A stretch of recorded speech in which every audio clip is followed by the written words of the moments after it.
पाकिस्तान और अफगानिस्तान के बीच युद्ध का मोर्चा खुल गया है और लड़ाई ड्यूरेंट रेखा पर जारी है।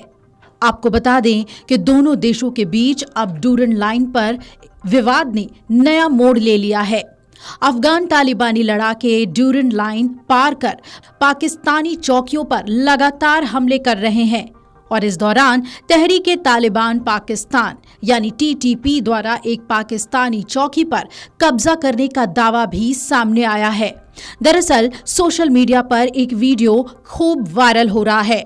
टीटीपी के लड़ाकों को पाकिस्तानी चौकी पर जश्न मनाते हुए और पाकिस्तान का झंडा हटाकर अपना झंडा फहराते हुए देखा गया है। हालांकि अमर उजाला इस वीडियो की पुष्टि नहीं करता। पाकिस्तानी सेना के एक वरिष्ठ अधिकारी ने तो ये भी दावा किया है कि ये चौकी हमले से पहले ही खाली कर दी गई थी। सेना ने बाजौर, उत्तरी वजीरिस्तान और दक्षिणी वजीरिस्तान में सैनिकों को रणनीतिक रूप से दूसरी जगहों पर ट्रांसफर कर दिया है। इस दावे के बावजूद टीटीपी के कब्जे और वायरल वीडियो ने सेना की रणनीति पर ही सवाल खड़े कर दिए हैं। आपको बता दें कि टीटीपी और पाकिस्तानी सेना के बीच तनाव तब और बढ़ गया जब टीटीपी ने वजीरिस्तान के मकीन इलाके में पाकिस्तानी सेना के 30 जवानों को मार गिराया। इसके जवाब में पाकिस्तान ने एयर स्ट्राइक कर तालिबान को कड़ा संदेश देने की कोशिश की, लेकिन तालिबान की भौगोलिक और सैन्य ताकत पाकिस्तानी सेना को कड़ी चुनौती देती हुई नजर आ रही है।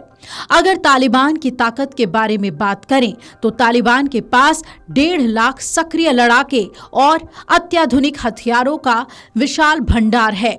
वही तालिबानी लोग दुर्गम पहाड़ी इलाकों और गुफाओं से हमले करते हैं जो पाकिस्तानी सेना के लिए अज्ञात है।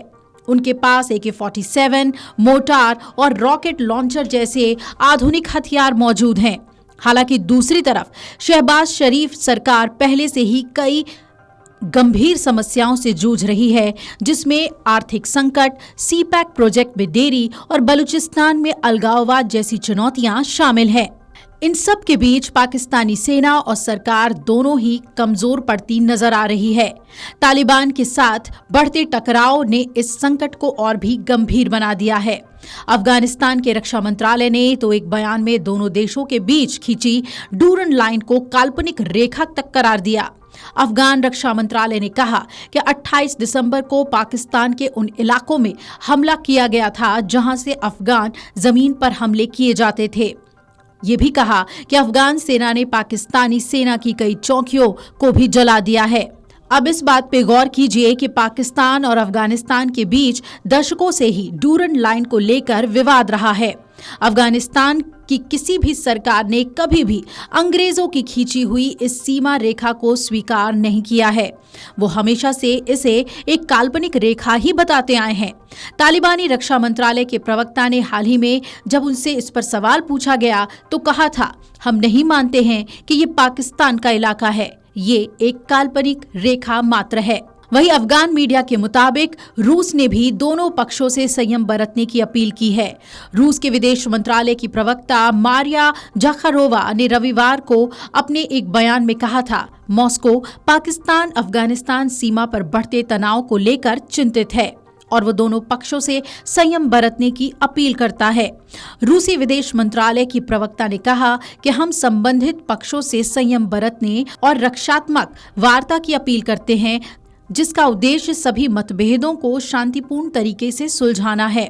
इससे पहले 28 दिसंबर को 19 पाकिस्तानी सैनिक और 3 अफगान नागरिकों की मौत हो गई थी। मीडिया रिपोर्ट्स के मुताबिक पाकिस्तान की सेना ने यह भी स्वीकार किया है कि तालिबान ने सीमा के पास उसकी चौकियों पर बिना उकसावे के भारी हथियारों से गोलाबारी की है। Video desk amarujala.com। अगर आप ये वीडियो YouTube पर देख रहे हैं तो हमारे चैनल को सब्सक्राइब कर बेल आइकन दबाएं और Facebook पर देख रहे हैं तो हमारे पेज को लाइक करें। 8 मिलियन प्लस सब्सक्राइबर, आपके इस भरोसे के लिए बहुत धन्यवाद।